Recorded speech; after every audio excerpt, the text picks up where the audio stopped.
The deep seafloor contains huge deposits of cobalt, nickel and copper, there for the taking. These metals are essential not only for the production of smartphones, laptops and fighter planes, they're also used in electric vehicles, solar panels and wind turbines, which means they're playing a crucial role in the sustainable energy transition. To meet the rising global demand for energy, more of these metals will have to be mined in the next few decades. The geopolitical race for seabed resources is already in full swing. And scientists and activists are sounding the alarm, because extracting these metals will inflict irreparable harm on the environment.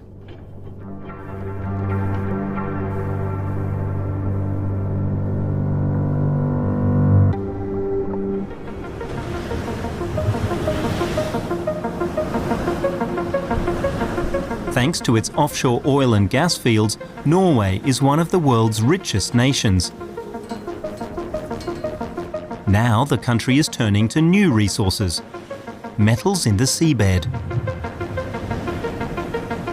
Norway has huge reserves of these deep-sea minerals within its territorial waters.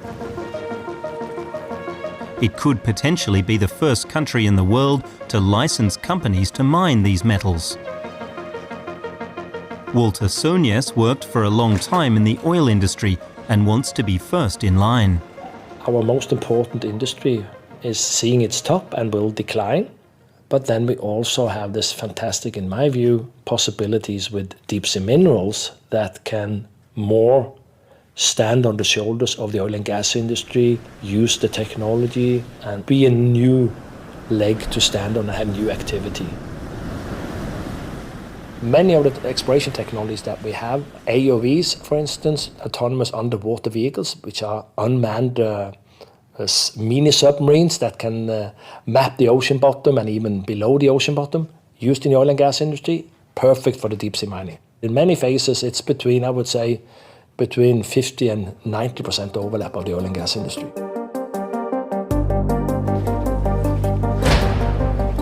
A government agency called the Norwegian Offshore Directorate has been gathering soil samples from the country's oil and gas fields since the 1960s. The authority has recently started to collect something else, deep-sea minerals, storing samples in this warehouse. In the Norwegian water, we have so far found two different seabed minerals, being the sulfides, which we'll look at now, and also the manganese crust. So for the sulfide, they are actually made in a process where you have volcanic activity. The water is heated up and it will then move up and bring with it several different heavy minerals, which then make these sulfide structures.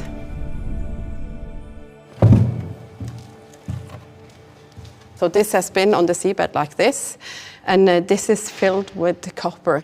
On terrestrial mines, the enrichment of copper is going down to 1%, and here significantly higher than terrestrial mines. So that's the attractiveness with this. Yeah. So we have actually analyzed a bulk sample, meaning like one full sample like this, with the average copper content was 29.5%, which if you compare it to 1%, it's really enriched in copper. If you talk about copper, one example is of course the electric cars. And if you think about the windmills, onshore, offshore, they are wired with copper. And if you think transport of electricity, it's copper in there. Think about the batteries, storage batteries, and transporting electricity. Copper is the main thing.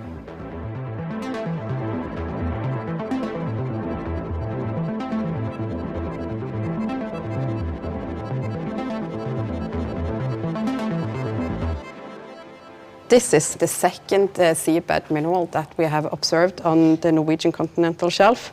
So this is manganese crust. This is deposited on subsea mountains, and they are precipitated from the seawater right onto the bare rock. And it grows approximately 1 centimeter a year. So we have observed up to 40 centimeters or more You mean million year? Yeah, Yeah. per million year. Yeah, 1 yeah. centimeter per million year. So in 40 million years, you get 40 centimeter thickness of the manganese crust. Yeah, so crust is what we have been focusing on in Norway because it's a polymetallic. You have rare earth minerals, you have scandium, vanadium, titanium, and here is also high cobalt content. So it's 4 to 5 different metals.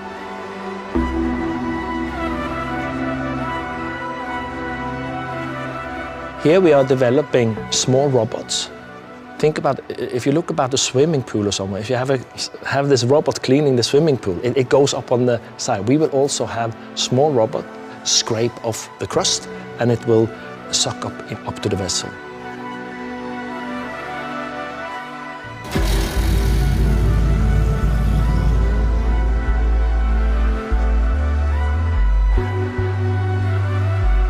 So one vessel can produce around 4,000 tons of cobalt per year. Today, Europe is producing 2,000 tons, mainly from Finland. So you see, just with one vessel, we can more than double, we can triple the European production of cobalt. And how many vessels we can have in Norway? We have a lot of mountains, not only on land, but also on sea. And so we could have 10, 15 vessels at least. And when do you expect to be in production? We think we can deliver a PDO, or a field investment decision, in 31. And then we think it's production in 33. So it takes a long time. Well, it takes a lot of time to take a terrestrial mine. In the US, it takes 25 years from discovery to, so this is actually quite fast. So that's the dilemma with the green transition. People want it now, but say with copper, going from 25 to 30 million tons per year, it's going to take years. This is not the switch you can turn on.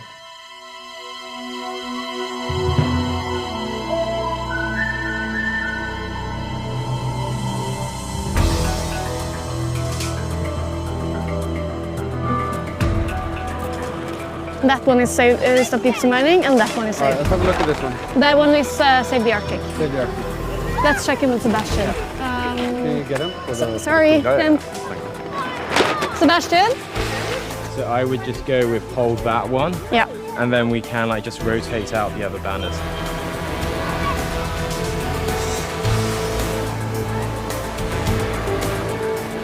Oh, this is gonna be great. Unnskyld?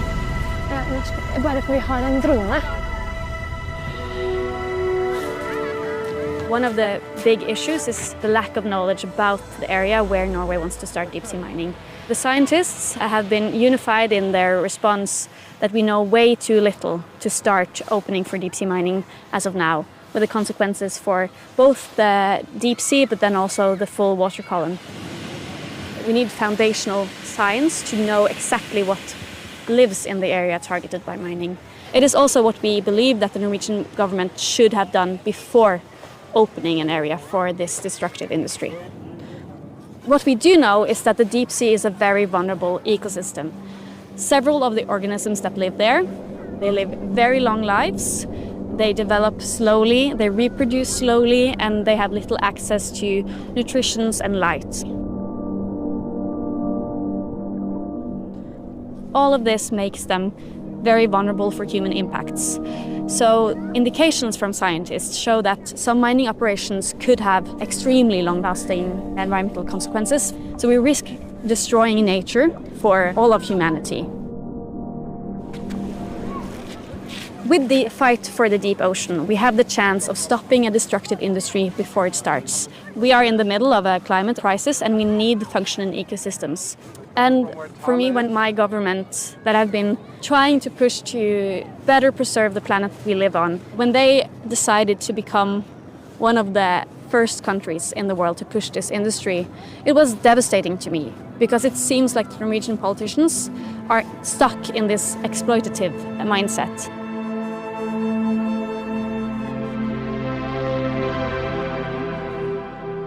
The areas with the biggest deposits of deep-sea minerals are not in territorial waters like Norway's, but in international waters across all the world's oceans. The most attractive area is what's known as the Clarion-Clipperton Zone, an area the size of the European Union in the Pacific Ocean. There, on the seafloor, at a depth of 4 to 6 kilometres, are what's known as manganese nodules. These nodules contain the largest reserves of nickel, cobalt and manganese in the world, larger than all onshore reserves combined. To build a green future, in the next couple of decades, the world will need to mine more metal than we have mined in our entire history.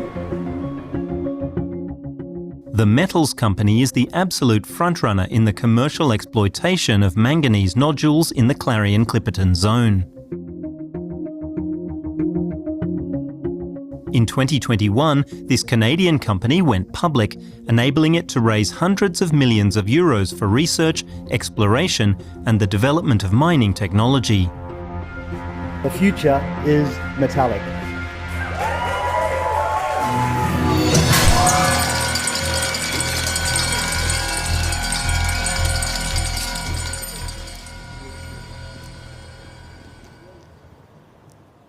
On land, many resources are formed through volcanogenic activity or through leaching over many millions of years.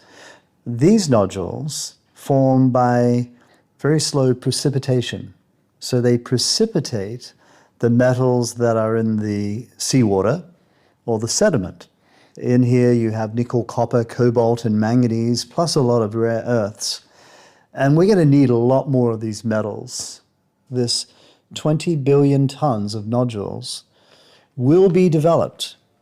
The question is, will it be regulated in the way that it should be regulated? The rules for deep-sea mining in international waters are set by a relatively unknown but very important organisation based in Jamaica, the International Seabed Authority, or ISA. The ISA was founded by the United Nations based on the 1982 Convention on the Law of the Sea. I therefore declare the convention package adopted. Until now, the ISA, which is made up of 170 members including the EU, has granted 31 permits for research purposes. No actual mining has been allowed, yet. There are still great concerns over the fair distribution of the resulting wealth and the impact on the maritime environment. To ensure these concerns are heard, ISA meetings are attended by environmental organisations such as Greenpeace and the Deep Sea Conservation Coalition. Up until recently, it was mostly governments getting licenses for their national research agencies or national maritime agencies. But beginning in the 2010s, a number of private companies started applying for exploration licenses with a view to actually doing the mining. And the only way a private company can actually get a license for exploration, which is a precursor to exploitation, actual mining itself, is to find a country that's a member of the International Seabed Authority to sponsor its application. These are the so-called sponsoring states.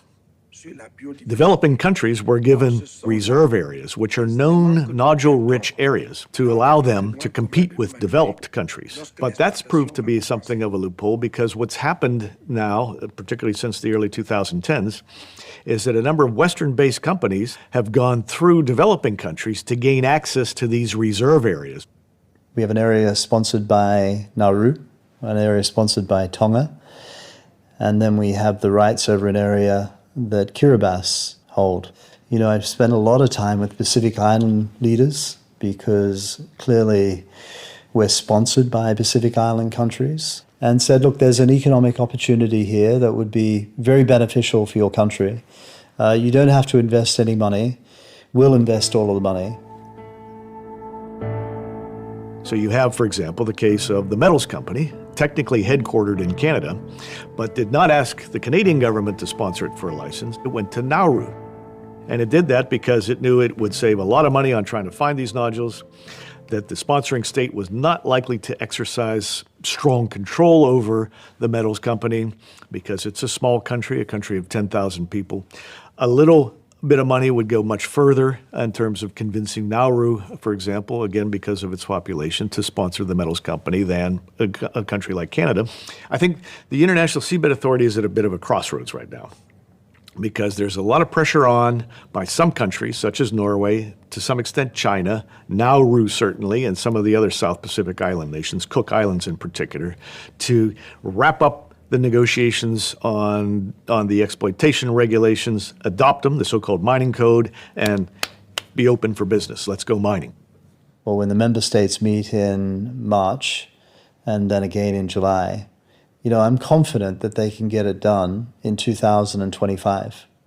We hope in 2026 we'll have a license to move into commercial production.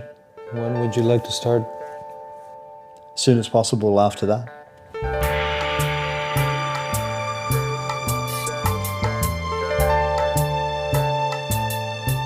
Without doubt, our most important partnership is with Allseas.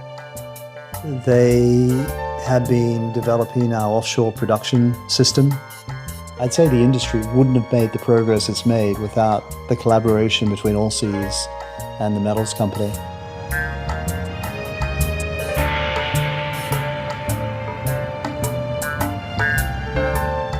Two years ago, Peter Hayramar followed in the footsteps of his father Edward, who founded the offshore company Allseas in 1985. Under his father's leadership, it grew into one of the world's biggest players in the maritime oil and gas industry. Recently, the company expanded its activities to the deep sea by building the world's first operational deep-sea mining ship, the Hidden Gem. Allseas is een bedrijf wat zwaar constructiewerk doet op zee. Allseas is a company that does heavy construction work at sea. Traditionally, it has been for oil and gas. These days, it's for other industries too, such as wind. Allseas' selling point is how we develop our own technologies. We've designed our own ships and always set out to encourage industry progression through our technology. That's how the idea of deep-sea mining came up. It's at extreme depths, deeper than we've ever gone before.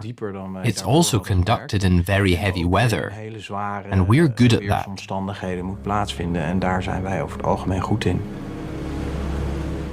In 2022, in collaboration with the metals company and with its ship, Hidden Gem, Allseas conducted a field test in the Clarion-Clipperton zone. That made them the first company since the 1970s to mine manganese nodules on a large scale. The test was part of the exploration permit granted to Nauru by the International Seabed Authority. As regulations have not yet been finalised, the ship has not been in action since. For now, plans for deep-sea mining have been shelved. Where's the ship now? In South Korea.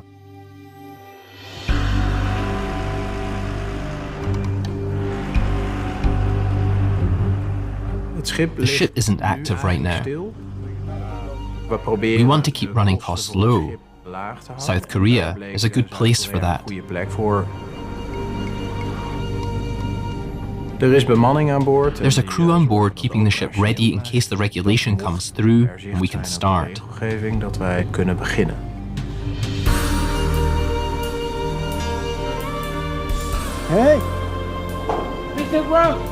How you doing, man?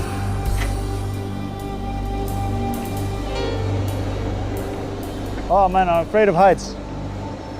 Take basketballveld. Back on the basketball court. Do some dunking.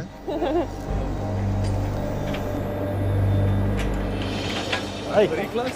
Thanks. Thank you. That's her. Hi. Hey, Marjolein. Hey. Long time no see. How are you? Yeah, long time no see. Yeah, good. Hi. It's been here for 2 years, above water. The paint is peeling a bit. That happens quickly in salty air. Dus dit is de collector die we getest hebben tijdens de This is the collector we tested during the pilot mining test in the Clarion-Clipperton zone. It has to go down 4.3 kilometers to reach the seafloor. That operation takes a while, about 4 to 5 hours. The depth makes it complicated. All the parts, the pumps, the hydraulics still have to work at that depth. Ja, dus dit zijn de nozzles. These are the nozzles that pick up the nodules. Water is spouted along here to create a suction here. So the nodules are sucked into the collector. The height of the nozzle can be adjusted. We tested various distances between the nozzle and the seabed to collect as many nodules as we could while disturbing the seabed as little as possible. De bodem zo min mogelijk verstoren.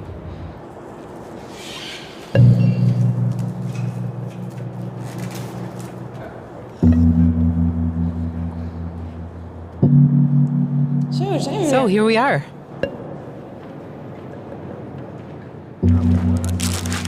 More than 3,000 tons were stored in this hold. Did you stand on top when it was full?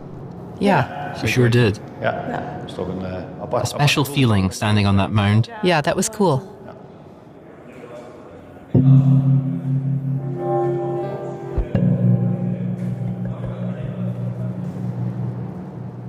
From a distance, it doesn't look like meters, but it is. 5.5 meters. That's how high it was.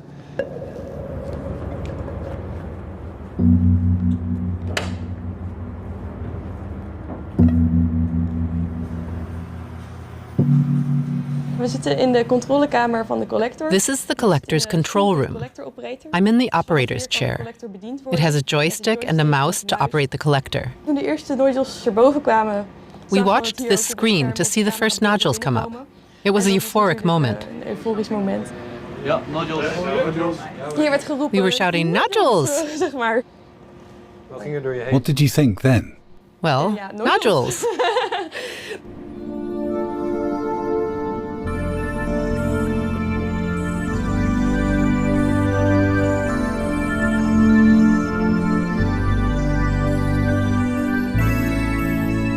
When you look over these polymetallic nodule fields, at the first glance, to be honest, they seem a bit boring. But if you start looking a bit more in detail, you see that every 2 to 3 to 5 meters, there is also an animal on it that you can see easily with your eyes. So there are sponges, there are corals, there are sea urchins and brittle stars and so on. So what I have learned is that there is a lot of different life forms on polymetallic nodule fields. We are still blown away as a scientist by how high the biodiversity is, and we cannot really understand it. And every time we find new species, new life.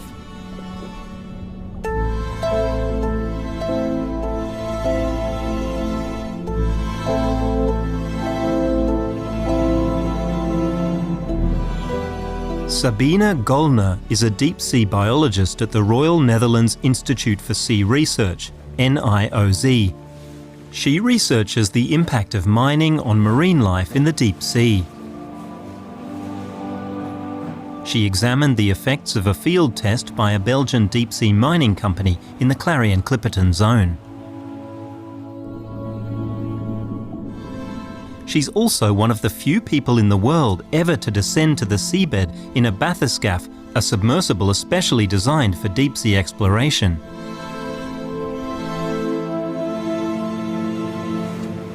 So here you can see some of the sponges that we collected during our last expeditions. Here you can still see where it was attached to the nodule. So you have to imagine this, you can also see the imprint here, this was attached here to this nodule.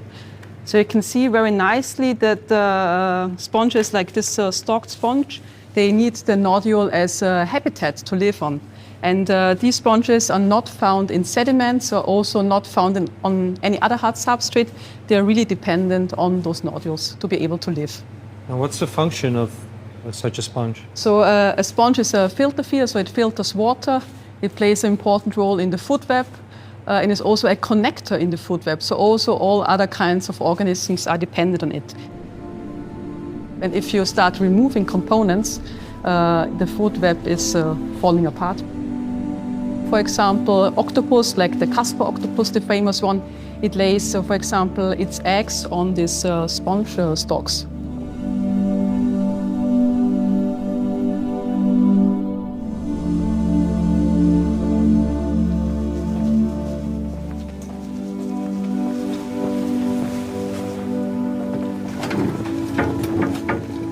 So this is an instrument that was also deployed in Clarion-Clipperton fracture zone and was measuring the plume impact from the collector test. When these nodules are picked up by the mining vehicle, also sediments are removed. And of course, you want to bring only the nodules onto the surface ship. So basically the sediments are ejected by the mining vehicle, and this creates a large plume.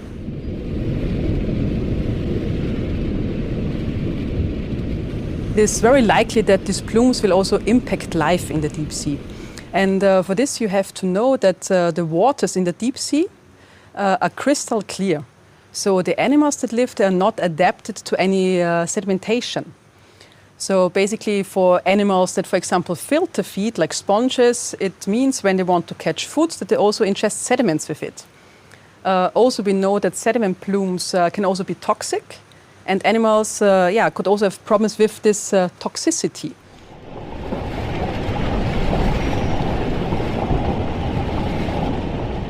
Hier komt het sediment met water in een soort van pluim. The sediment and water come out as a kind of plume. Is helemaal geoptimaliseerd. We optimize the shape of the diffuser to keep the plume as low as possible. Zo snel mogelijk weer neerslaat. It settles back down as fast as it can. The first test results were good. They showed that 95% of the sediment settles down within a few days and in a 500-meter radius.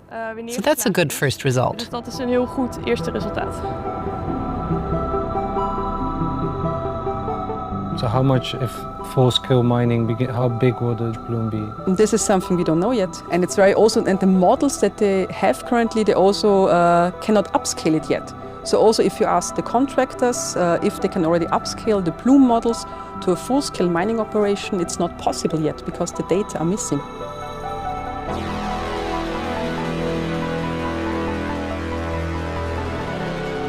When you study the deep sea, you see a huge diversity of life that seems to us very strange, like aliens. But actually it's not them they are the aliens, it's us that are the aliens in the deep sea.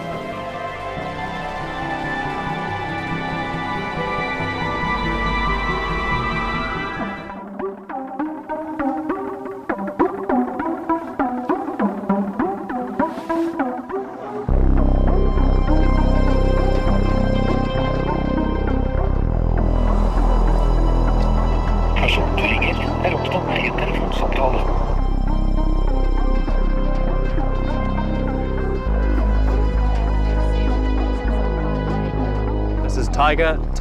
Tiger, ahead and jam, channel 15. Kia ora, hola, hello. My name is James Heater from Greenpeace, and I have a message for you and for the Metals Company.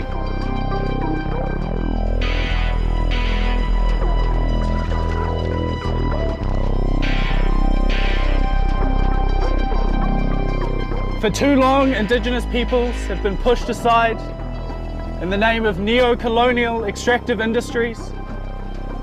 Deep sea mining is yet another example of colonial forces exploiting Pacific land and seas.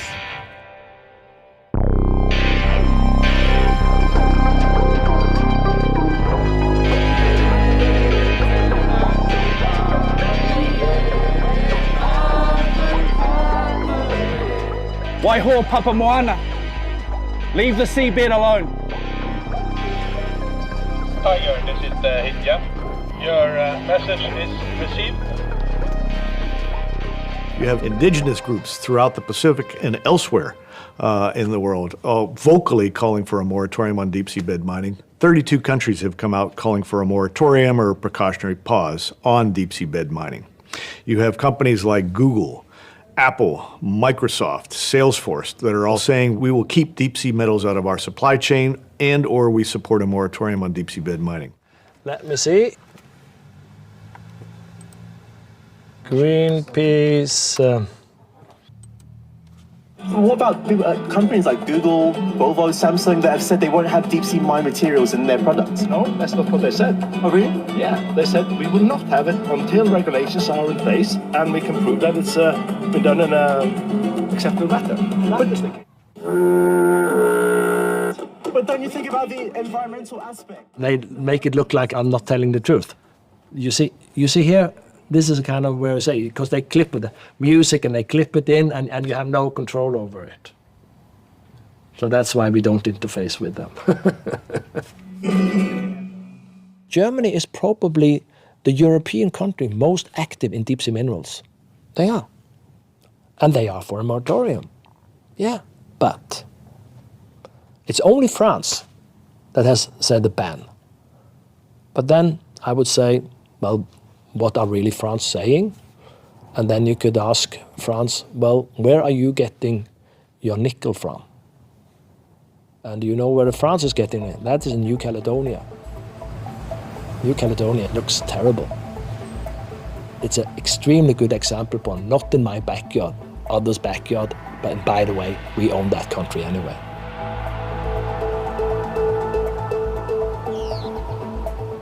The reality is that mining is a pretty dirty business, and it all happens away from where you can see it. And of course, what has happened is that we've outsourced the mining to the developing world. But when you do that, you're also outsourcing the regulatory oversight. And so the regulations that govern a lot of that mining wouldn't stand a chance of being approved in the developed world.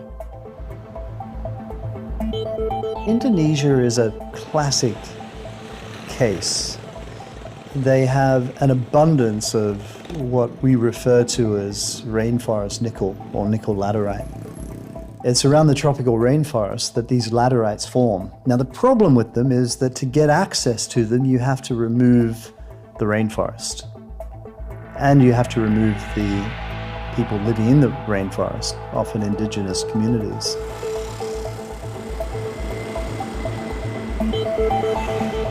I think the green transition is portrayed as very clean. If you think about, just look at the car commercials now.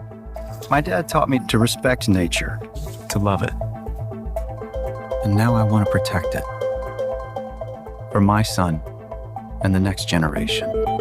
It's almost like you're doing nature a service about driving your car because you're not polluting anything. And that's the image, but there is a further step down in the value chain that people need to be aware of. You need to mine these things. Greenpeace were saying this is just going to add to the mines. It's just going to be an extra industry. Deep sea mining will not replace existing mines. And that is not an argument to say we shouldn't do deep sea mining, because we need more new mines. The old mines will go on because you have done the investment, but in the end they will be not economically, so they will close down, and then you will have new mines. And then the question is, where should the new mines come from? And there we see that deep sea mining is an alternative. Mining is never sustainable, no matter where you are. It's not sustainable in the deep sea, it's not sustainable on land. A rainforest needs probably 10,000 of years to recover, so also long time scales. But when you compare this, for example, to polymetallic nodules, you would create an impact and a change in the environment for millions of years, because this is the rate of nodule formation. No mining is going to be sustainable. It's not a renewable resource. So we cannot ever find a way to mine minerals that will regenerate themselves. What we need to do is use the minerals that we have already extracted through several circular measures, looking at both recycling, on battery technology, but then also looking at how we consume. And as a Norwegian, I mean, we are among the top polluters in the world. We consume so much electronics, so much textiles, so much resources that we have too little of, generating both a lot of emissions, a lot of impacts on nature, and then a lot of waste. And that will also be a part of the green transition, is consuming less. You even managed to sew that. You even managed to fix it? Yeah, it looks amazing now.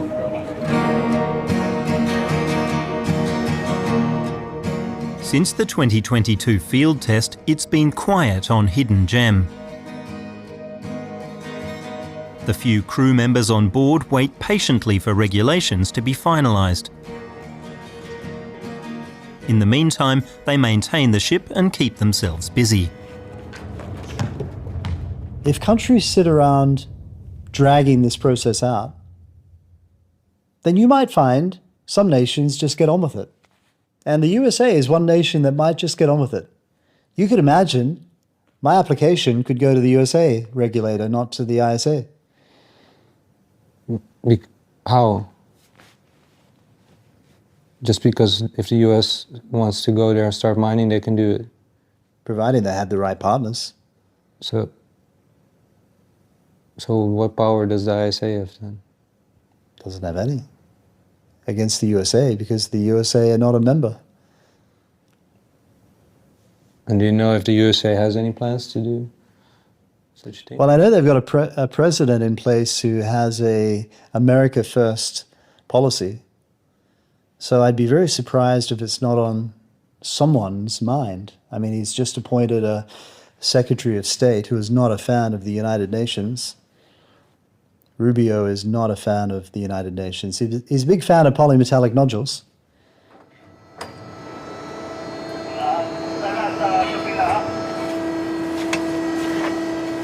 The metals company would like to start as soon as possible. Does Allseas want to start as soon as possible? I don't know. It's just my guess, but I'm sensing some hesitation on the part of Allseas. Not just hesitation, but just a reality check. And this is something that the other private companies have already gone through.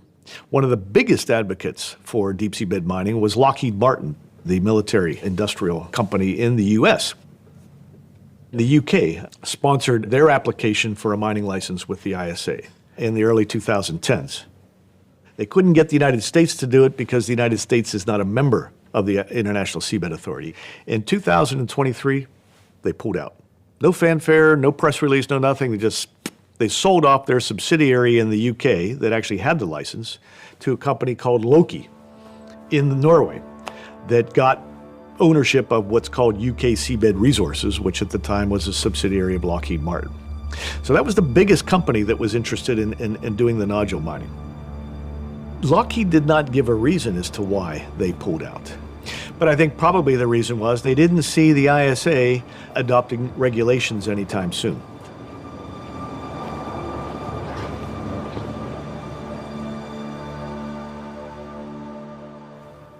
Wij zien ook wel dat op dit moment heel veel We mensen... know that a lot of people are waiting to see what will happen next. It's understandable behavior. We're in a bit deeper already, so for us it makes sense to hang in there. Meer reden om nog even aan te houden.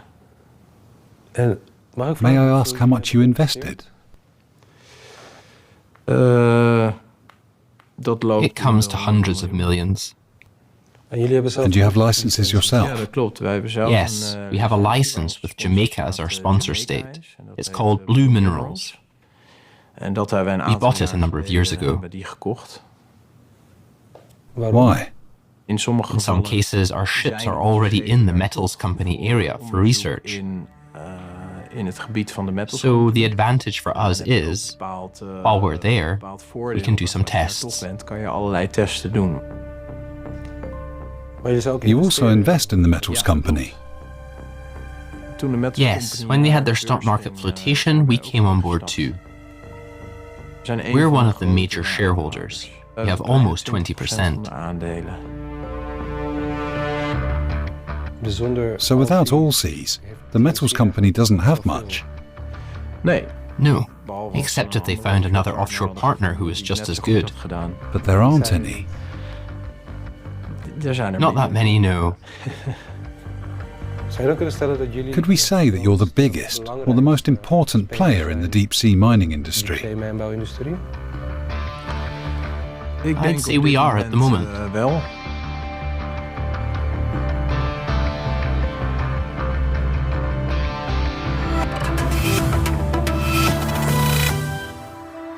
Vi har stoppa We've stopped all plans for mining minerals in the seabed.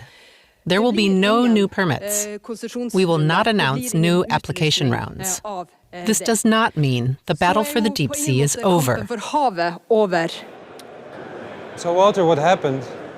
The Labour Party come to a national budget agreement with the Social Left Party, where they agreed as a part of the agreement of the whole budget to postpone the first licensing round. It is symptomatic of the green transition. This is not only about deep sea mining or getting more critical minerals, it's also look at the battery factories that are falling apart in Europe. Look at the offshore wind that is not going as fast ahead as we like. So it's just showing how difficult it is for Europe or democracy to kind of work against other countries like China that are do not have these democratic processes and could just go speed ahead. Enerzijds wil Europa en ook de VS strategisch. Europe and the US want strategic independence for these metals, but Europe has less clout than other powers, like China, when it comes to processing these metals. Van de metalen. Does that mean that the metals you'll be mining will end up in Chinese cars? Elektrische auto's van Chinese fabrikanten terechtkomen? Ja, ik denk dat dat een zekerheid is. I think that's certain, because even today, China produces huge amounts of electric vehicles. En dat is dus de grote uitdaging. So that's the challenge for Europe. You can't wait forever and then find out the Chinese beat us to it. Chinezen dit eerder gaan doen dan wij.